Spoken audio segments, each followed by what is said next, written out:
গ্রামে অনেক গরম ছিল, তার কারণের জন্য আমরা চলে এসেছিলাম মাঠে।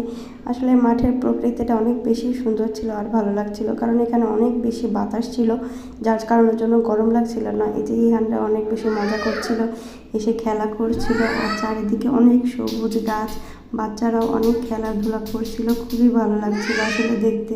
চারিদিকে আসলে এত সুন্দর, এসে খুবই ভালো লাগছিল, আর সবাই মিলে এখানে আড্ডাও দিচ্ছিল। বিকাল হলে এখানে সবাই মিলে চলে আসি আমরা বাতাসের জন্য, কারণ এখানে অনেক বেশি বাতাস থাকে, আর চারিদিকে এত খোলামেলা, দেখতেও ভালো লাগে আর বসে থাকতে খুব ভালো লাগে, সবাই মিলে আড্ডাও দেওয়া যায়। এদিকে গরু ছাগল এখানে চারিদিকে এত বেশি সুন্দর, খুবই ভালো লাগছিল। আর ইহানারা তো বিকাল হলেই মাঠে চলে আসে খেলা করার জন্য। এই যে ইহান দাঁড়িয়ে আছে, আর সব ভাই বোন মিলে একসাথে খেলাধুলা করছে, খুবই মজা করছে এখানে এসে, কারণ এখানে গরম তেমন একটা লাগে না, কারণ এখানে অনেক বেশি